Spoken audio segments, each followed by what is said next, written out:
15th of September 1938, Neville Chamberlain meets Adolf Hitler.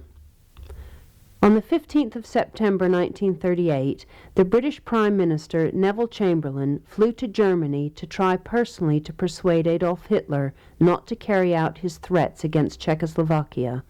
After prolonged negotiations in Munich, both Chamberlain and the French Premier, Edouard Daladier, were delicately suggesting to the Czechs that maybe Hitler's proposals were not as unacceptable as had first appeared.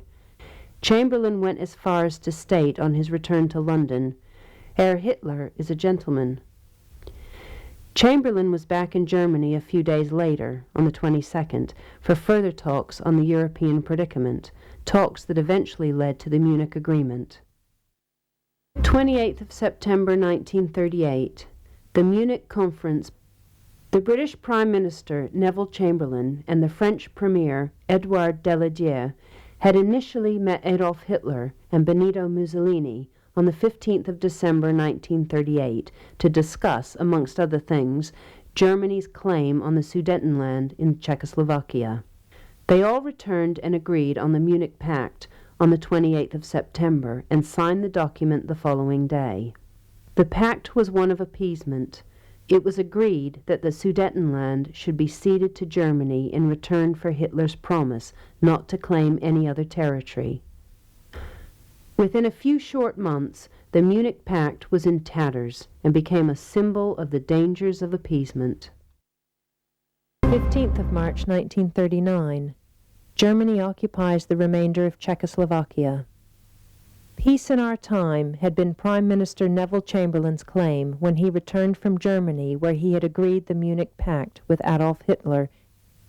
Under this agreement, the Sudetenland and its 3.5 million ethnic Germans were annexed into Germany, who in turn promised not to take further Czech territory. But the pact proved to be more about appeasement than peace. On the 15th of March 1939, German troops moved forward from the Sudetenland, first to Prague and then into the whole of Bohemia and Moravia. Hitler proclaimed, "Czechoslovakia has ceased to exist," and Chamberlain was left complaining that Herr Hitler had broken his word. 3rd of April 1939. Hitler gives the order to prepare Plan Weiss, the attack on Poland. The Munich Pact, signed by Hitler, Mussolini, and Chamberlain, was in tatters when Hitler ordered his troops to invade Czechoslovakia on the 15th of March 1939. The German leader had clearly shown his intentions of expansion in Europe. There was little doubt in the spring of 1939 that Germany's next target was Poland. In fact, Hitler gave the order to prepare Fall Weiss. France and England negotiated frantically, trying to form some cohesive alliance against the forces of the fascist dictatorship. A clear manifestation of Britain's concern was the introduction of conscription of men aged 21 and 22. The 7th of April 1939. Mussolini occupies Albania. The self-proclaimed King of Albania, King Zog I, had entered into a political and military alliance with fascist Italy, and subsequent heavy economic dependency on Italy, in turn, led to Italian interference in Albanian domestic and foreign affairs. It soon became clear that Albania was threatened. After the Munich Pact of 1938, Hitler and Mussolini signed a military assistance pact the year after. When Germany then seized Bohemia and Moravia, the Italians annexed Albania. Italian troops entered the country on the 7th of April 1939, and King Victor Emmanuel III of Italy was immediately declared King of Albania. 22nd of May 1939. Steel Treaty signed between Germany and Italy. The diplomatic activities leading up to the Second World War can at best be described as unusual. In March 1936, Germany reoccupied the Rhineland, clearly against the Versailles Treaty. 2 years later, Germany annexes Austria, and later that year, in September, during the Munich Conference, England, France, and Italy accept Germany's right to the Sudetenland and recommend that Czechoslovakia cede the territory in exchange for guaranteed peace. and Germany attacks Czechoslovakia in March the following year. And finally, on the 22nd of May 1939, the Pact of Steel is signed between Italy and Germany. The 31st of May 1939, Germany signs a non-aggression treaty with Denmark. It does appear in retrospect that Adolf Hitler and the German government used diplomacy for their own tactical purposes and viewed treaties as temporary means to further their own objectives. The list of broken agreements and treaties is long, and the Versailles Treaty, the Munich Pact, and the Non-Aggression Pact with the Soviet Union are just a few examples.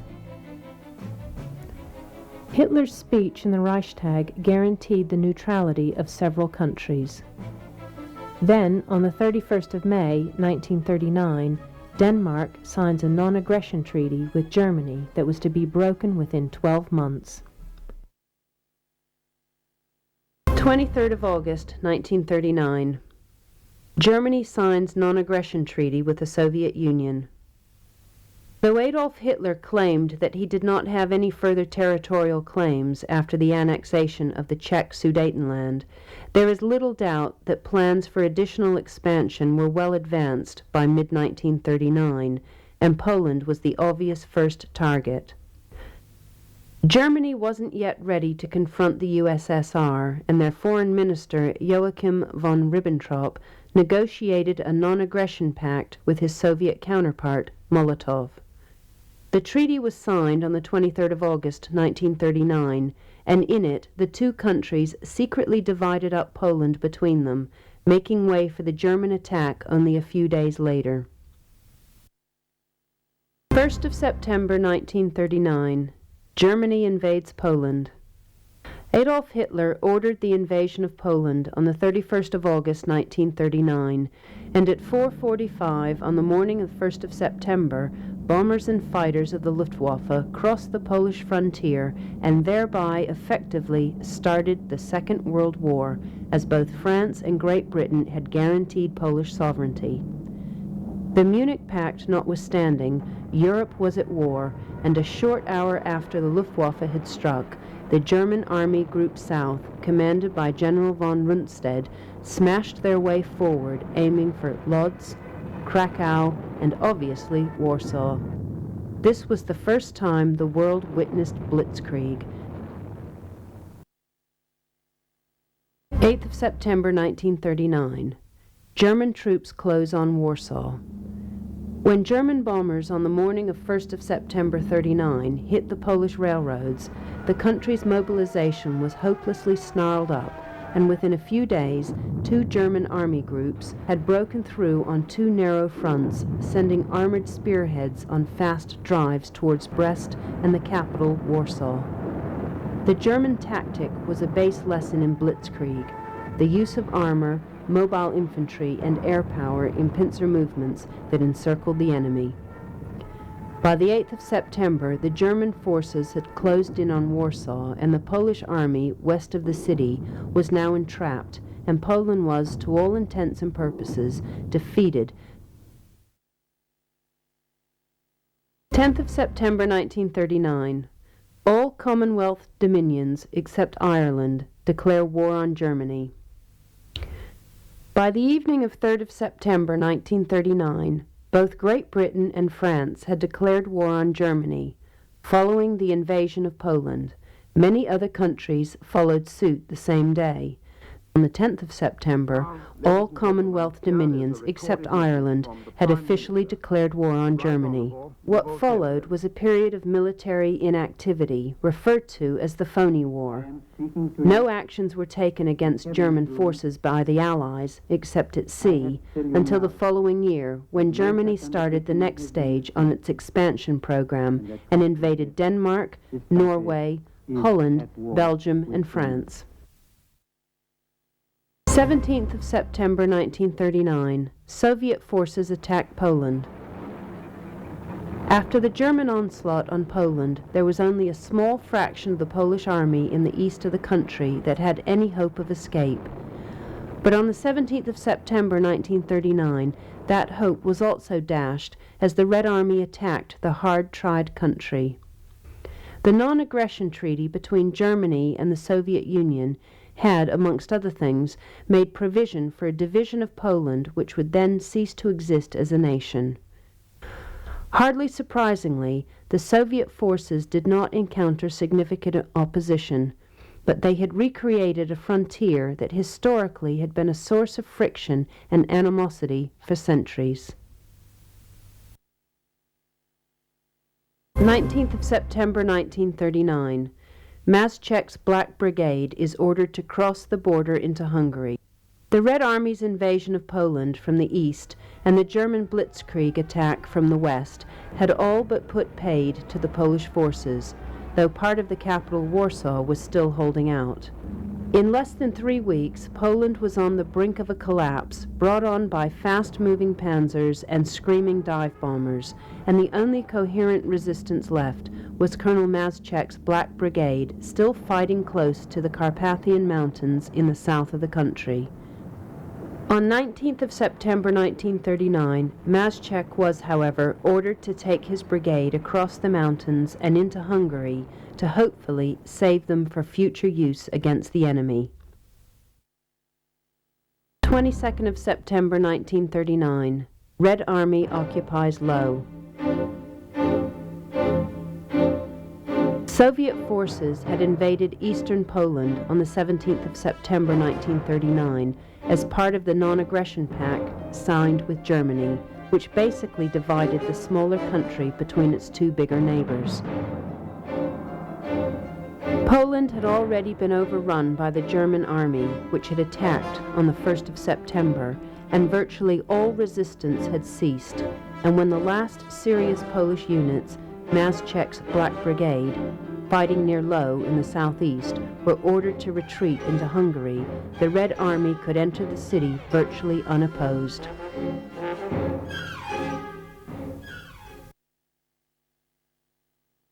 "27th of September 1939. Warsaw surrenders. Warsaw had had the dubious honor of being the first major city to be subject to a German air attack when the country was invaded on the 1st of September 1939. The German armies had been closing in on the Polish capital since the 8th of September from both the north and the south, and the attack by the Soviet Union on the 17th of September made it only a question of time before Poland and Warsaw would finally fall. The garrison in Warsaw did fight bravely, but the Poles were not only outnumbered, but relied largely on outdated equipment and very little of it. And on the 27th of September, the city finally had to surrender. 5th of October 1939. Poland is finally defeated. The war in Poland had in reality been over for a couple of weeks at least, but there were still pockets of resistance throughout the last days of September and the first week of October 1939. The Germans had crossed the Vistula River on the 5th of September, their panzer had reached Warsaw on the 9th, and Soviet forces had invaded the country on the 17th. On the 22nd of September, the Red Army occupied Lwów in the southeast of the country, and on the 27th, the Polish capital finally had to give in and surrender to the Germans. So by the 5th of October, all resistance in Poland ceased. The country was defeated. 6th of October 1939. Hitler offers peace to West in speech. Though German rearmament had been rapid through the late 1930s, Hitler knew that there was still some way to go before reaching the desired strength.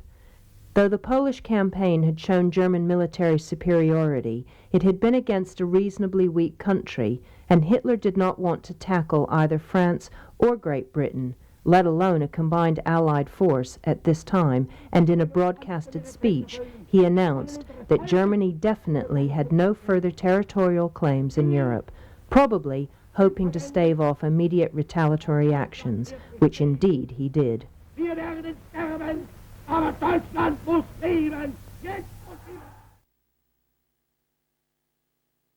30th of November 1939. The Soviet Union attacks Finland. Finland had concluded a non-aggression treaty with the Soviet Union as early as 1932, and when the Second World War broke out in 1939, the country declared its neutrality. The USSR was keen to secure the approaches to the old capital, Leningrad, and demanded that Finland cede certain strategically important territories in return for parts of Soviet-controlled Karelia. When the Finns refused, Russian armies invaded Finland on the 30th of November, initiating the Winter War. The Finns, commanded by Mannerheim, fought back and won some surprising and famous victories, but were eventually forced to sue for peace. 13th of December 1939. Graf Spee discovered close to Uruguay's coast. The pocket battleship Graf Spee had sailed into the Atlantic 2 weeks before war broke out with the aim to wreak havoc among Britain's merchant shipping while evading Royal Navy cruisers. This well-armed Panzerschiffe had sunk the liner Clement off the Brazilian coast, and the French and British had put together 8 separate hunting groups, including a group of 4 ships commanded by Commodore Henry Harwood. Harwood was convinced that the Graf Spee would try and strike the important River Plate trade, and did indeed spot the German ship off the Uruguayan coast on the morning of the 13th of December 1939, and a pursuit that ended in the sinking of the German battleship ensued. 13th of February 1940. Fierce fighting in Karelia. When the Second World War broke out in 1939, Finland declared its neutrality. The Soviet Union, in an effort to secure the approaches to Leningrad, demanded that Finland cede certain territory in exchange for parts of Soviet Karelia. When the Finns refused, Soviet armies invaded the country on the 30th of November 1939, initiating the Winter War, or Russo-Finnish War. The Finns, led by Karl Mannerheim, fought back and won astonishing victories. The fighting became particularly fierce during the middle of February 1940, but superior Soviet forces eventually forced the Finns to sue for peace. 12th of March 1940. Winter War in Finland is over. The Soviet Union had invaded Finland on the 30th of November 1939, initiating the Russo-Finnish War, very much a David and Goliath situation. Initially, the Finns were doing surprisingly well, gaining some astonishing victories. But by early January 1940, Joseph Stalin decided that this war must be brought to an end. Command of the campaign was given to General Timoshenko, and he started a systematic artillery destruction of the main Finnish defenses, the Mannerheim Line. The Finns had no long-range artillery, and by the 12th of March were forced to sue for peace. 13th of March 1940, Russo-Finnish peace treaty signed in Moscow. On the 13th of March 1940, the Finnish Prime Minister Ritti had to journey to Moscow to sign the Treaty of Moscow, accepting his country's defeat in the Russo-Finnish War, popularly known as the Winter War. Finland had given up large tracts of land. The new borders were returned to, more or less, how they had been drawn up by Tsar Peter the Great in 1721, which is, incidentally, where they remain today. In Karelia, the new border was now west of the town of Viipuri and north of Suomussalmi. In the north, the border was pushed approximately 100 kilometers west.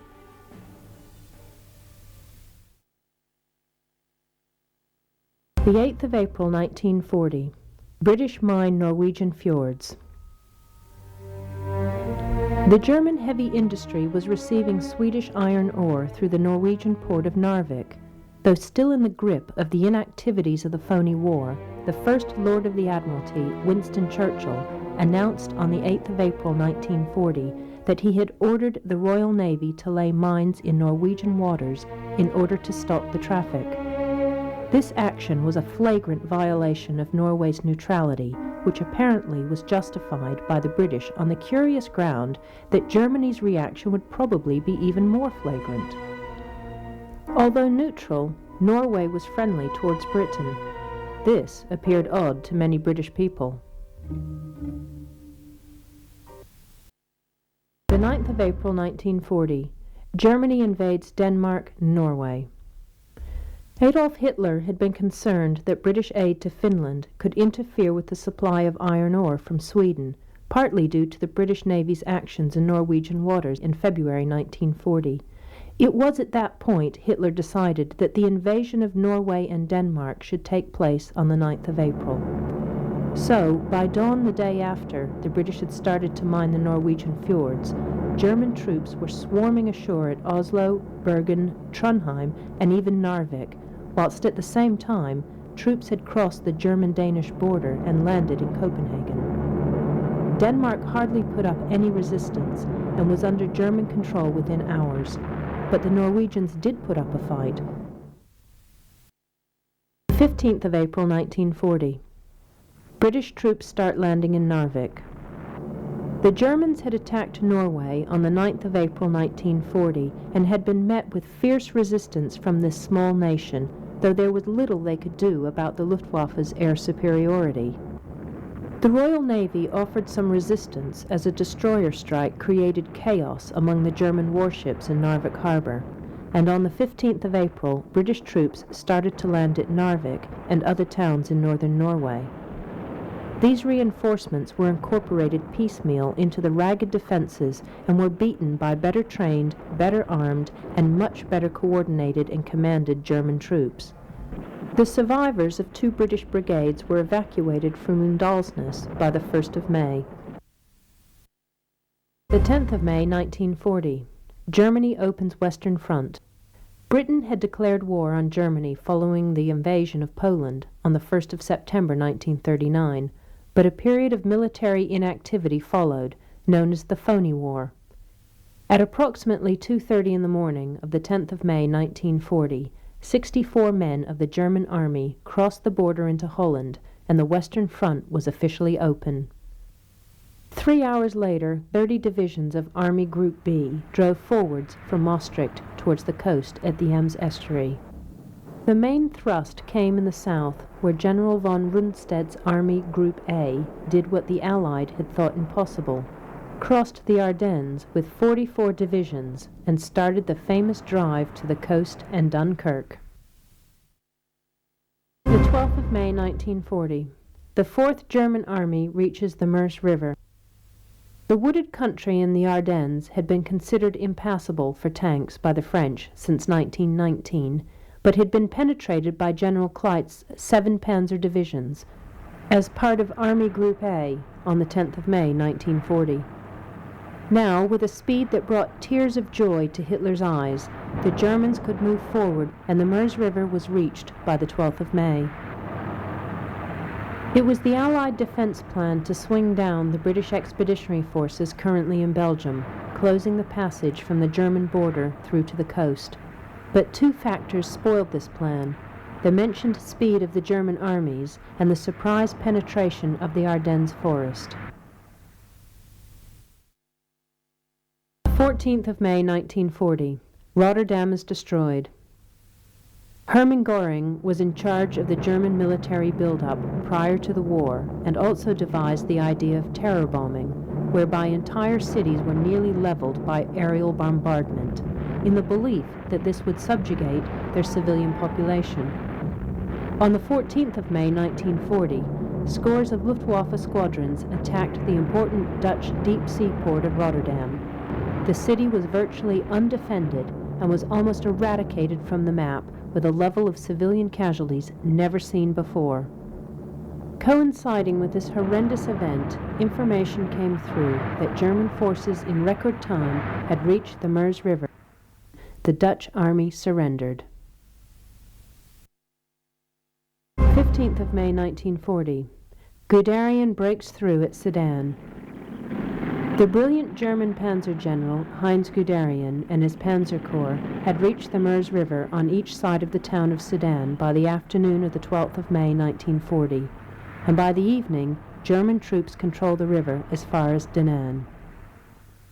The French High Command had estimated that it would take the Germans at least 6 days to cross the river, but Guderian and his panzers were across within 24 hours.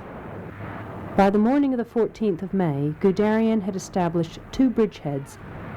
Early on the 15th of May, the flood burst into France from each of the bridgeheads as the panzers roared forward, supported by a cloud of screaming Stukas.